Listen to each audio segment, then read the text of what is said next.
എത്ര കൊല്ലം ഈ രാജീവ് ചന്ദ്രശേഖർ ഈ BJP ചേർന്നിട്ട് നിങ്ങൾക്കറിയാം എത്ര കൊല്ലമായിരുന്നു? അദ്ദേഹം ആദ്യം MP ആയത് എങ്ങനെയാണ്, രണ്ടാമത് MP ആയത് എങ്ങനെയാണ്? നിങ്ങൾ ആരും അന്വേഷിച്ചില്ലല്ലോ. നിങ്ങൾ ആരെങ്കിലും അന്വേഷിച്ചോ? നിങ്ങളൊരു അന്തിച്ചർച്ച വെച്ചില്ലല്ലോ, രാത്രി ചർച്ച ഒന്നും വെച്ചില്ലല്ലോ. ഞാൻ അന്തിച്ചർച്ച കളിയാക്കി പറയല്ല, ഞാൻ പോരുന്ന ആളാണ്. രാത്രി ചർച്ചയ്ക്ക് നിങ്ങളത് വെച്ചില്ലല്ലോ. എന്തുകൊണ്ടാണ് നിങ്ങളൊക്കെയായിരുന്നു ചർച്ചയ്ക്ക് വെക്കായിരുന്നു? ഇവിടെ 30-40 കൊല്ലമായിട്ട് വെള്ളം കോരിയും വിറക് വെട്ടിയും നടക്കുന്ന BJP നേതാക്കന്മാരുണ്ടല്ലോ, അവരെയൊക്കെ മാറ്റി നിർത്തിയിട്ട് ഇന്നാൾ BJP ചേർന്ന ഒരാളെ സംസ്ഥാന പ്രസിഡന്റ് ആക്കിയില്ലേ? അവിടെ ഒരു മലയാളിയാണോ അദ്ദേഹം തന്നെ പറയുന്നത്? അതേ ഇവിടുത്തെ ഒരു ബൂത്ത് പ്രസിഡന്റ് ആയിട്ടുണ്ടോ? ഒന്നാമത്തെ കാര്യം, VD സതീശൻ BJP എന്നുള്ള പാർട്ടിയെക്കുറിച്ച് ആകുലപ്പെടേണ്ട കാര്യമൊന്നുമില്ല, സ്വന്തം കാര്യം നോക്കി വെച്ചാൽ മതി.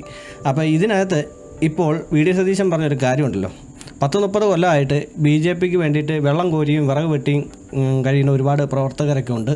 അവരെ പരിഗണിക്കാതെയാണ് രാജീവ് ചന്ദ്രശേഖരനെ ഇതിൻ്റെ പോലെ പ്രസിഡൻ്റാക്കിയെന്നാണ് പറയുന്നത്.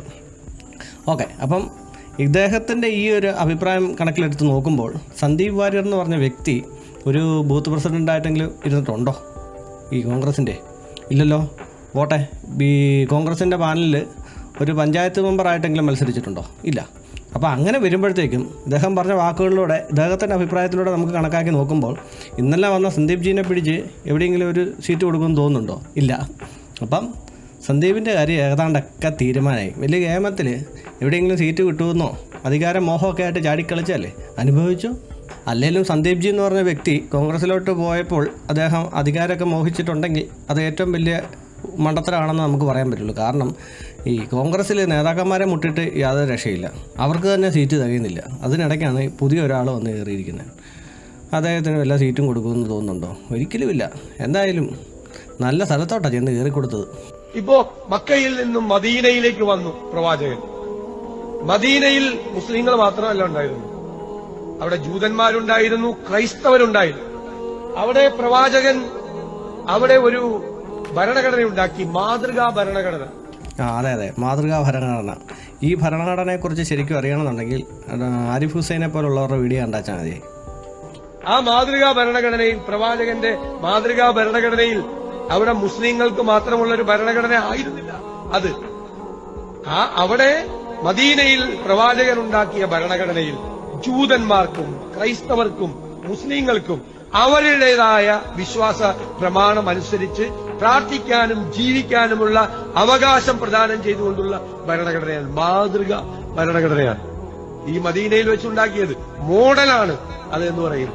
അതിന്റെ വേറൊരു ഫോർമാറ്റാണ്, വേറൊരു പൂർണ്ണമായ രൂപമാണ് ഇന്ത്യയുടെ ഭരണഘടന.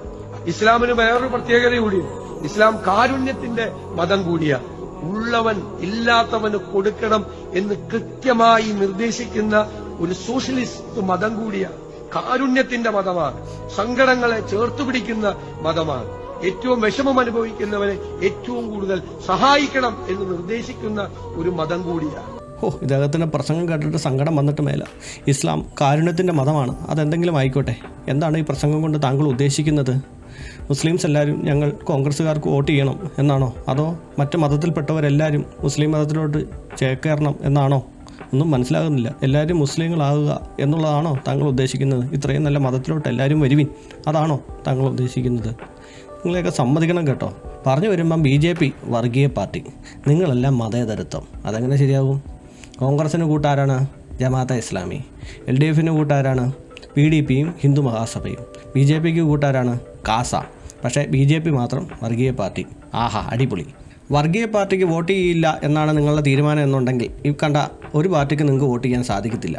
എല്ലാവരും കണക്ക് തന്നെയാണ്. അല്ലാതെ BJP വർഗീയ പാർട്ടി, ബാക്കിയുള്ളതെല്ലാം മതേതരത്വ പാർട്ടി എന്നൊക്കെ പറയുന്നുണ്ടെങ്കിൽ അത് തികച്ചും അസംബന്ധമാണെന്നേ പറയാൻ പറ്റുള്ളൂ.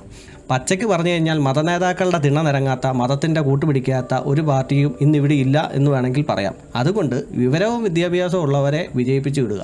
അല്ലെങ്കിൽ ശിവൻകുട്ടിയെ പോലുള്ളവരൊക്കെ ഇനിയും വിദ്യാഭ്യാസ മന്ത്രിയായിട്ട് നമ്മളെ ഭരിക്കും.